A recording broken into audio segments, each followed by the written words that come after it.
पिछले 6 महीनों से हम कोविड-19 के संक्रमण के साथ जी रहे हैं। इसका सबसे ज़्यादा जो असर है वो बच्चों पर और बुज़ुर्गों पर होता है। ऐसे में क्या क्या उपाय करने चाहिए, इस पर बात करना बेहद ज़रूरी है। और साथ ही मौसम में भी बदलाव होने की वजह से, बारिश होने की वजह से वायरल काफ़ी फैल रहा है। तो इस पर आज हम बात करेंगे। हमारे साथ मौजूद है डॉक्टर उदय बोधनकर, जो कि चाइल्ड स्पेशलिस्ट है। काफ़ी सालों से वो नागपुर में प्रैक्टिस कर रहे हैं और काफ़ी अच्छा मार्गदर्शन करते हैं वो पेरेंट्स को। तो आइए उन्हीं से जानते हैं कि किन बातों का ध्यान रखना चाहिए इस संक्रमण के दौर पर। सर, जैसे कि सब हम जानते हैं कि कोविड-19 का संक्रमण चल रहा है और सबसे ज़्यादा इम्यूनिटी लॉस होती है बच्चों की और बुज़ुर्गों की। बात अगर बच्चों की जाए तो आप क्या बताना चाहेंगे कि पेरेंट्स को किन बातों का ध्यान रखना चाहिए? आपने बहुत अच्छा चेतना ये क्वेश्चन। सब तो पहले तो मैं विदर्भ टीवी का धन्यवाद देता हूँ कि बहुत अच्छा सब्जेक्ट जो लिया बच्चों के लिए, वो आपने बहुत लिया। आपका धन्यवाद देता हूँ, अभिनंदन करता हूँ। सबसे पहले मैं दरख्वास्त करूँगा पेरेंट्स से कि आपके बच्चे जो भी है, अब पहले ऐसा था जब कोविड चालू हुआ फरवरी, मार्च में, अप्रैल में, तब ऐसा था कि सब बुजुर्ग लोगों को ज़्यादा होता है। लेकिन अभी फ़िलहाल में जो रिपोर्ट आ रहे हैं 1-2 महीने से, बॉम्बे से, इवन पूरे इंडिया से, भारतवर्ष से, एशिया से, तो उसमें ऐसा देखा गया है कि बच्चों को भी कोरोना का संभव ज़्यादा होता है और इतना ही नहीं, वो भी सीरियस होते हैं। तो मेरा संदेश एक है कि ऐसा मत लीजिए कि बच्चे को कोरोना नहीं होगा या होगा तो माइल्ड होगा, तो बच्चों को भी माइल्ड से सीरियस हो सकता है। तो उनके लिए खबरदारी लेना बहुत महत्वपूर्ण है। अब इसमें मैं बोलूँगा कि अपन जब बात करेंगे कोरोना के बारे में, तो सबसे पहले अपन बोलेंगे कि उनको कोरोना होना नहीं चाहिए। कि आपने ऐसा पूछा तो क्या करना चाहिए, तो सबसे पहले मैं पेरेंट्स से दरख्वास्त करूँगा, विनती करूँगा कि आपके बच्चों को बाहर मत ले जाइए, घर के अंदर ही रखिए। मार्केट में या उन स्कूल में भी मत भेजिए। जैसा हमने आपके दूरदर्शन चैनल से अपन ने अभियान चालू किया था स्कूल का, तो मेरी ऐसे दरख्वास्त है कि दिवाली तक जो भी बच्चे 5वीं तक है, 10-12 साल के, उनको दिवाली तक बाहर भेजना नहीं, स्कूल में भेजना नहीं। और ऑटो रिक्शा में भेजना नहीं, कि ऑटो रिक्शा में दो ही बच्चे अलाउड है, 2 के ऊपर या 3 के ऊपर नहीं है। बस में भी बहुत भीड़ रहेंगी और स्कूल में 40 बच्चों का एक क्लास रहता, उसमें 10 बच्चे सिर्फ अलाउड है। यदि 3-3 फुट 6-6 फुट बोलेंगे तो हर एक क्लास में 10 के ऊपर बच्चे नहीं आएंगे। तो सबसे पहले मैं बोलूँगा आप उनको घर में रखिए, स्वस्थ रहिए। और स्कूल में, मार्केट में इवन भाजी लाने के लिए, सब्जी लाने के लिए, घुमाने के लिए, जब तक दिवाली होती नहीं, जब तक अपना वैक्सीन आता नहीं, तब तक निकाले नहीं। ये मेरी पहली दरख्वास्त रहेंगी। सर, जैसे कि स्कूल तो अभी फ़िलहाल शुरू नहीं है, ऑनलाइन एजुकेशन दिया जा रहा है, तो ऐसे में हम देखते हैं कि बच्चे बहुत ज़्यादा कंप्यूटर के सामने या फिर एंड्रॉयड मोबाइल के सामने रहते हैं। उनके आँखों पर, उनके मस्तिष्क पर असर भी पड़ता है और खेलते भी है वो। तो इस पर किस तरह से ध्यान देना चाहिए ताकि उनके आँखों पर उसका असर ना पड़े? बहुत अच्छा प्रश्न आपने पूछा है। मैं, जैसा आपने लास्ट टाइम भी बोला था कि हमने दरख्वास्त की थी गवर्नमेंट को कि 4वीं तक, यानी 10 साल तक बच्चों को मोबाइल या लैपटॉप या टैब इसका यूज़ करना उचित नहीं है। वैसे तो 5 साल तक तो और मोबाइल भी देना नहीं चाहिए। यदि देना है तो फिर 5 साल के ऊपर अपन जो बोलते हैं 1 घंटे के ऊपर देना नहीं चाहिए ऑनलाइन शिक्षण। इसीलिए हमने बोला था कि ऑनलाइन शिक्षण सिर्फ 10 साल के ऊपर को दो, 10 साल के नीचे को ऑनलाइन मत देना। क्योंकि देना है तो फिर दूरदर्शन, जैसे आपके चैनल दूरदर्शन का यूज़ करिए, जिसमें कम से कम बच्चा माँ बैठेंगे और 12-15 फुट पे वो टीवी रहेगा, तब उनके आँख के ऊपर असर नहीं होगा। आपने बहुत अच्छा किया।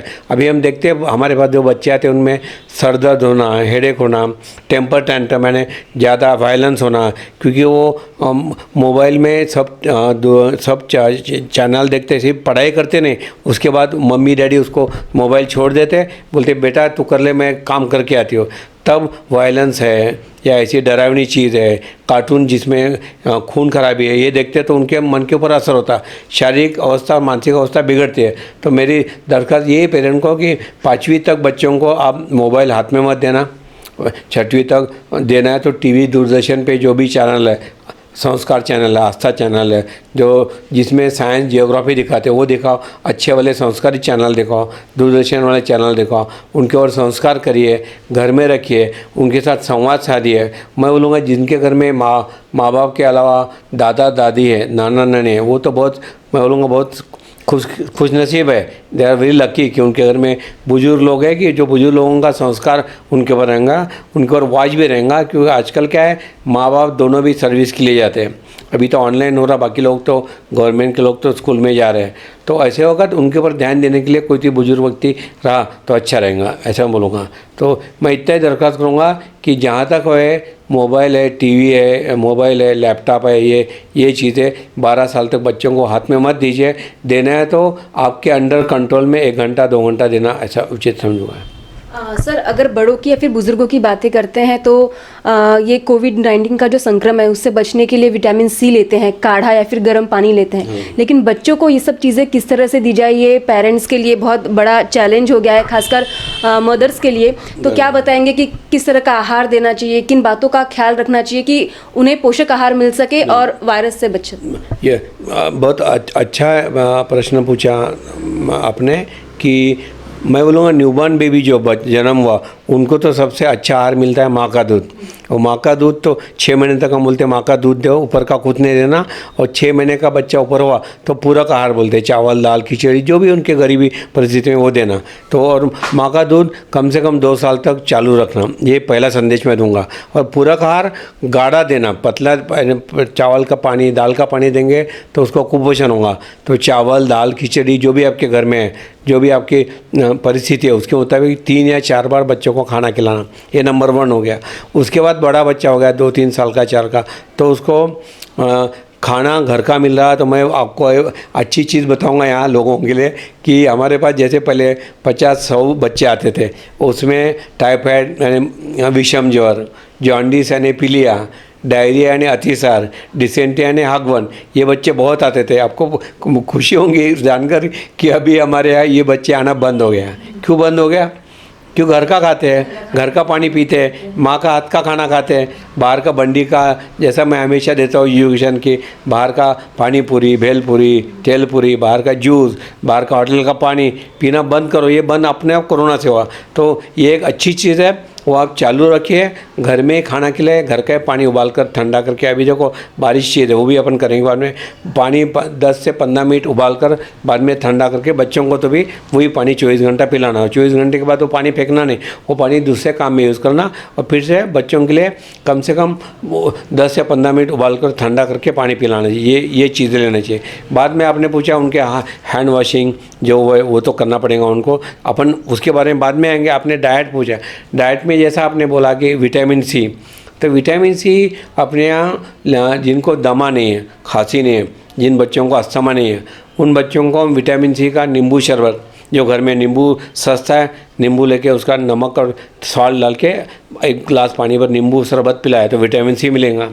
नहीं है तो विटामिन सी की गोली मिलती है, लेकिन बच्चों के लिए वो गोली 500 मिलीग्राम की रहती, तो 1 गोली के 4 भाग करके पाव गोली दे सकते हैं, यानी 150-200 ग्राम दे सकते हैं। इसके अलावा आपने बोला झींग, तो झींग अपने खाने में सब तरफ मिलता है। झींग का एक सिरप भी आता है, वो 25 मिलीग्राम तक उनको देना मैं बोलूँगा। इसके अलावा एक्चुअली ऐसा देखा गया है कि आज तक कोरोना के जो रिसर्च हो गया 6 महीने में, कि जिनमें विटामिन डी की कमी होती है बच्चों में, बोलो बुजुर्गों में, तो उनमें थोड़ा इसका प्रभाव ज़्यादा होता है कोरोना का, और उनको ज़्यादा सीरियसनेस होता है। तो विटामिन डी कहाँ से मिलता है अपने को? सूरज। मैं बोलूँगा आपके घर में जो भी बच्चे हैं उनको सूरज में कम से कम आधा घंटा कम से कम रोज़, अभी तो बारिश आ रही है, जब भी सूरज आता तब, और वो सूरज कब मिलता है विटामिन डी अपने को? सवेरे 10 से 3 बजे तक। 10 से 3 या 4 बजे तक यदि आपको आधा घंटा दूध दे सके, हफ्ते में 4 दिन 5 दिन डेली नहीं दिया तो उनको विटामिन डी मिलेगा। वो कब देना चाहिए? उनको बनियन पे बिठाना, जितना पार्ट आपका एक्सपोज रहेगा हाफ चड्डी पे उतना पार्ट, और यदि वो जम सके तो बच्चे लोग हैं तो वो हलू जब गर्म होता है तो बच्चे ऊपर की बनियन निकाल भी सकते हैं। तो जितना पार्ट एक्सपोज होगा उतना विटामिन डी मिलेगा। इसके अलावा विटामिन डी की सिरप आता है, वो विटामिन D3 रहता है, उसका भी डोज देना। तो विटामिन डी, विटामिन सी, ये 2 ही इम्पॉर्टेंट बोलूँगा जो उनके डायरेक्ट इसमें भी रहेगा, डाइट में नहीं होगा तो ऊपर से दे सकते हैं। ये 2 चीज़ें।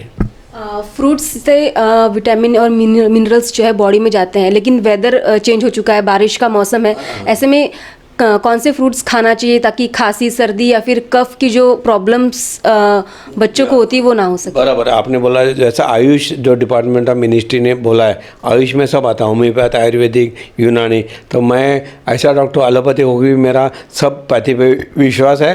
मैं बोलूँगा आयुर्वेदा में जो बताया ठंडी चीज़ें और गर्म चीज़ें वो फॉलो करता है। जिन बच्चों को तकलीफ होती है, जिन बच्चों को तकलीफ नहीं लगती है, उनको सब खाने को बोलता। जो भी फल आते हैं घर में, जो भी मिलते हैं, जो भी आपके परिस्थिति, आपकी फाइनेंशियल कंडीशन कैसी है उसके मुताबिक खा सकते हैं। तो हम जिनको दमा, अस्थमा या खांसी बार बार होती है, उनको हम ठंडी और खट्टी चीज़ें जैसा केला, संतरा, मौसम्बी, पेरू बोलते हैं, वो अवॉइड करने को बोलते हैं। और बाकी पपीता है, चिक्कू है, वो खा सकते हैं। तो जिनको नहीं है, सर्दी खांसी होती नहीं, वो सब फल खा सकते हैं। ड्राई फ्रूट के बारे में क्या, बहुत महंगा है, इसलिए मैं ज़्यादा बोलना नहीं चाहूँगा, फिर भी एक शब्द बोलूँगा। ड्राई फ्रूट बच्चों को यदि दे सके, जैसा बादाम, पिस्ता और अखरोट। ये पिस्ता और अखरोट में ब्रेन के लिए जो ओमेगा रहता है वो रहता। तो अखरोट थोड़ा महंगा है, अखरोट या एक डेली यानी कि एक दिन अखरोट, एक दिन पिस्ता, बादाम खा रही। यदि परिस्थिति है तो मैं ऐसा बोलूँगा, संदेश मेरा रॉन्ग नहीं जाना चाहिए। जिनकी परिस्थिति नहीं है तो नहीं दिया तो कुछ होगा नहीं। यदि तुम्हारी परिस्थिति अच्छी है, यू कैन अफोर्ड, तो आप ये दे सकते हैं। तो सब फल जो सीजनल रहते हैं वो सभी फल अच्छे रहते हैं। इतना है कि उनको धोना चाहिए, उनको इंसेक्टिसाइड स्प्रे नहीं होना चाहिए। आजकल क्यों हो रहा, अभी हम बच्चों ने सब फल खाए, मेरे को कुछ नहीं हुआ। आज कल मेरे बच्चों को, किसी को, मेरे पोते को यदि केला, संतरा फट से खांसी होती, मतलब हमको तो ही नहीं। तो हमारे ऑर्गेनिक मिलता था। अभी कैसा, खत में भी पेस्टिसाइड इस फवारा करते हैं। तो मेरे को लगता है कि फल से ज़्यादा उनके ऊपर जो प्रक्रिया होती है नॉन ऑर्गेनिक की, उससे ज़्यादा तो वो थोड़ा ध्यान रखना चाहिए। और ये प्योर लकी ऑर्गेनिक मिले तो ऑर्गेनिक तो सभी फल खा सकते हैं, कोई भी फल ये नहीं। सर, हम हैंड सैनिटाइज़र का बहुत ज़्यादा यूज़ करते हैं। बच्चे छोटे हैं तो हम हाथ धुलाते हैं, लेकिन मैं आपसे एक सवाल पूछना चाहूँगी। उसकी स्मेल कई बार जो होती है सैनिटाइज़र की बहुत स्ट्रांग होती है, तो बच्चों के लिए कहाँ तक सही है? और उनके मतलब हाथ तो हम धुलाते हैं, लेकिन सैनिटाइज़ करना कहाँ तक सही है? बहुत वास्तविक प्रश्न आपने पूछा है। ये मैं बोलूँगा दर्शकों को कि बच्चों में, मैं जो घर में है तो उसमें सैनिटाइज़र का यूज़ करना ज़रूरी नहीं है सब, क्योंकि ये वायरस है। कोरोना वायरस किस तरह से मरता है, तो आपके घर में जो भी साबुन है, कोई भी, मैं कोई कंपनी का साबुन नहीं बोलूँगा, जो भी साबुन है उसका यदि फेस कर दिया, फेस आने के बाद कम से कम 20 सेकंड जैसा स्टेप बताएं कि पूरा आपको ये बता रहा हूँ मैं, ऐसा करके बाद में ऐसा, बाद में ऐसा, बाद में ऐसा, बाद में ऐसा, बाद में ऐसा, बाद में ऐसा, ये सभी स्टेप करके। यानी मैं तो बोलूँगा इतना बच्चा कर नहीं सकता, तो अच्छे से पूरा होना चाहिए। 20 से 30 सेकंड वो फेस रहना चाहिए। उसके बाद फेस जो बबल है उसमें से वायरस मरेगा, सैनिटाइजर से मरता ऐसा नहीं है। तो मैं बोलूँगा बच्चों को, तो मैं बोलूँगा आप साबुन से पेशाब को जाने के पहले, पेशाब से आने के बाद, वॉशरूम में जाने के बाद, सवेरे नाश्ता करने के पहले, नाश्ता के बाद, खाने के बाद, ऐसा 6 बार तो हो जाएगा। ऐसा कुछ नहीं कि घर में कोई भी नहीं और आप बार बार हाथ धो रहे हो, वो नेसेसरी नहीं। जब भी आपके यहाँ कोई आता है या कोई करता है तब आप हैंड वॉश करना, वो भी साबुन से करें तो अच्छा रहेगा। साबुन से अच्छे 20 से 30 सेकंड। अब बच्चे बोलेंगे 20 सेकंड हम कैसा करेंगे, तो मैं बोलूँगा ऐसा करते हो 1 2 3 4 5 6 7 8 20 30 तक काउंट करने का। अपने आप 30 को काउंट किया तो अपने आप वो 30 सेकंड हो जाते हैं। ऐसा घड़ी तो पहन नहीं सकते बच्चा, तो इस तरह से 30 सेकंड 30 का पाड़े बोलने तक यदि हाथ वॉश किया तो दैट इज़ इनफ। सैनिटाइज़र किस बच्चों को, बड़े बच्चे हो गए, वो बाहर जा रहे हैं, मार्केट में जा रहे हैं, मार्केट से आए, तो यदि यू कैन हैव, अभी उस वक्त यदि आप यूज़ किया तो यदि यू कैन अफोर्ड तो सैनिटाइज़र यूज़ करो। Sanitiser is not a must, साबुन हाथ धोना इज़ मस्ट। ये संदेश जाना चाहिए लोगों को। कोरोना का तो वैक्सीन नहीं निकला है, लेकिन इस मौसम में देखते हुए और बच्चों के स्वास्थ्य को देखते हुए किस तरह के वैक्सीन उनको लगानी चाहिए? बराबर है। कोरोना के वैक्सीन के ऊपर हमारी आज ही चर्चा हुई थी। हमारे IPA, इंडियन एकेडमी पेडियाट्रिक्स है, ICMR बॉडी है, उनसे हमारा लगातार वेबिनार चलते हैं। तो मुझे लगता है कि वैक्सीन आने के चांसेस है, लेकिन आज मैं बता नहीं सकता। लेकिन अपने यहाँ पहला वैक्सीन का मुझे जो आशा लगती है वो नवंबर दिसंबर तक आना चाहिए। उसकी कॉस्ट में भी 500 से 1000 रुपये हो सकती है। वो सीरम इंस्टीट्यूट जो पुणे के है वो, और वो ICMR के साथ जो है 2-3 कंपनी बना रही है। तो दिसंबर तक समझिए, तभी अपने को अगस्त, सितंबर 5-6 महीने रह गया। ऐसे वक्त हमने ऐसा देखा गया है कि जो बच्चों में अपने अभी मैं इसका सवाल दूंगा कि अपने अब कोरोना क्यों कम है इंडिया में, हमारे ऊपर चर्चा हुई, कल भी हुई, अमेरिका से हुई, लंदन से हुई। तो अपने यहाँ BCG की वैक्सीन जो है टीबी की, वो अपने यहाँ कंपलसरी गवर्नमेंट ऑफ इंडिया से कंपलसरी सबको लगाते। आपको भी लगी, मेरे को भी लगी, सबको लगी होंगी। तो BCG जिन बच्चों को नहीं दिया होगा, समझो जो बच्चे 10, 15 साल, 12 साल के नीचे है, तो उन्होंने BCG वैक्सीन लेना चाहिए, नहीं लिया होगा तो वैसे तो सबको मिला। दूसरा ऐसा देखा गया कि MMR vaccine, measles mumps rubella, ये वैक्सीन का डोज अपने यहाँ 9 महीने में या 12 महीने में या 15-18 महीने में देते हैं, और एक 5 से 6 साल में देते हैं। तो मैं दरख्वास्त करूँगा आपके दूरदर्शन से, जो भी पेरेंट ने अपने बच्चों को MMR का वैक्सीन नहीं दिया होगा और उसके बच्चे 10 साल के नीचे है, 10 साल के नीचे, तो उन्होंने डॉक्टर के पास जाके MMR वैक्सीन जो बहुत सस्ता है, गवर्नमेंट में अवेलेबल है, प्राइवेट में अवेलेबल है, और BCG तो फ्रीली अवेलेबल है गवर्नमेंट हॉस्पिटल में, प्राइवेट में। तो जिनको BCG नहीं मिला वो BCG 5 साल के नीचे और 10 साल 12 साल के जो बच्चे उन्होंने MMR नहीं लिया होगा तो MMR। इसके अलावा एक वैक्सीन जो आया है वो फ्लू वैक्सीन, इन्फ्लुएंजा वैक्सीन बोलते हैं। जैसा अभी देखा आपने, सर्दी खांसी भी होते हैं, तो सर्दी खांसी और सांस चलती है, निमोनिया, तो कोरोना से भी होता है सर्दी खांसी बुखार, और फ्लू, स्वाइन फ्लू बोलते हैं, जो आया था बीच में, उससे भी होता है। तो उसके लिए फ्लू और इन्फ्लुएंजा नहीं हुआ, उसके लिए फ्लू वैक्सीन करके सदर्न हेमिस्फीयर, उसकी कॉस्ट थोड़ी ज़्यादा, 800 से 1000 रुपये। तो मैं दरख्वास्त करूँगा कि जो भी बच्चे आपके पास है, जो भी 18-21 साल तक कोई भी, तो सब बच्चों ने यदि यू कैन अफोर्ड तो फ्लू वैक्सीन बाजू में जाके, गवर्नमेंट में नहीं अवेलेबल नहीं अभी आएंगे, लेकिन प्राइवेट प्रैक्टिशनर के पास फ्लू वैक्सीन का यदि पहली बार जा रहे होंगे तो डोज देना पड़ेगा, एक डोज ये महीने में, एक डोज अगले महीने में। यदि आपने लास्ट ईयर लिया होगा तो ये बूस्टर डोज है, तो यूजुअली बारिश होने के पहले लेना चाहिए। अभी ले सकते हैं आप उसका, क्योंकि इस फ्लू वैक्सीन का इफेक्ट 1 महीना लगता है। आज यदि वैक्सीन लिया आपने तो कम से कम 3 हफ्ते के बाद इफेक्ट आएगा। तो इसलिए स्वाइन फ्लू या इन्फ्लुएंजा वैक्सीन बोलते हैं, फ्लू वैक्सीन बोलते हैं, वो देना कंपलसरी है। तो ये 3 वैक्सीन बोलूँगा, BCG तो सबने लिया है, MMR वैक्सीन लिया नहीं होगा तो वो लीजिए, उसका 1 डोज या 2 डोज। और फ्लू वैक्सीन पहली बार जा रहे होंगे तो 2 डोज 1 महीने के अंतर में, यदि लास्ट ईयर लिया होगा समझ यू आर लकी इनफ, तो फिर 1 डोज लेना महत्व का है। उससे बुखार नहीं आता, सर्दी खांसी कुछ नहीं होते, सेफ वैक्सीन है। ये 3 ही वैक्सीन आजकल बोलूँगा जो लेना चाहिए बच्चों ने, बड़ों के लिए अपन बाद में बात करेंगे। सर, आम अभी संक्रमण की वजह से बच्चे स्कूल तो नहीं जा रहे हैं, लॉकडाउन की वजह से बच्चे घर में थे और उनका खाना बहुत ज़्यादा हो गया है, तो ऐसा देखने में आया कि बच्चों का वज़न जो है काफ़ी जल्दी बढ़ रहा है, क्योंकि फिजिकल एक्टिविटी उनकी ना के बराबर है, घर के बाहर नहीं जाते। तो ये कहाँ तक ठीक है? बहुत, मैं बोलूँगा ये बहुत इम्पोर्टेंट क्वेश्चन है, और इसका आंसर दूंगा मैं कि पेरेंट को मैं दरख्वास्त करूँगा, रिक्वेस्ट करूँगा कि आपके बच्चों को सोने तो 8 घंटा सोना चाहिए। रात में यदि 10 बजे सोया तो 6 बजे 8 बजे तक सोने तो अच्छा, लेकिन उठने के बाद उसको घर के अंदर व्यायाम करिए। जो बच्चे 5 साल के ऊपर है उनको प्राणायाम, योगा, अनुलोम विलोम, कपालभाति, योगा, बाद में उनको सूर्य नमस्कार, जो अपना, मैं जो आज मेरी उम्र 66 है, मैं बचपन में सूर्य नमस्कार और दंड बैठक का 100 मारता था।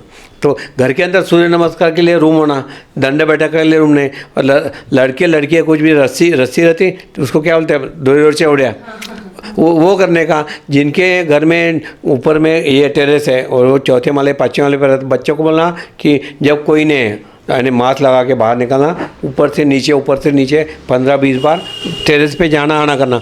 यानी देखो, बच्चों को आप घर में बैठाएंगे तो उनका वजन बढ़ेगा, क्योंकि उनका टीवी के ऊपर ध्यान रहता, फिर वो घर में जो भी चीज़ है, ऑयली चीज़ है वो खाते, तो और एक्टिविटी नहीं है तो वजन। आजकल हमारे पास बच्चा आया था, कल ही मैं देख रहा था, बच्चा 5 साल का था, उसका वजन 35 kg था। तो मैं उनको बोला, नहीं बोले कुछ भी नहीं करता, घर में बैठा रहता है, टीवी देखता है। उनका 2 मंजिली घर है। मतलब भाभी आप एक काम करिए, उसको नीचे ऊपर सवेरे 10-15-20 बार, दोपहर में 10-15-20 बार और रात में 3 बार 15-20 बार नीचे ऊपर करेंगे तो उसका वजन भी कम होगा और एक्सरसाइज भी होंगी और भूख भी लगेगी।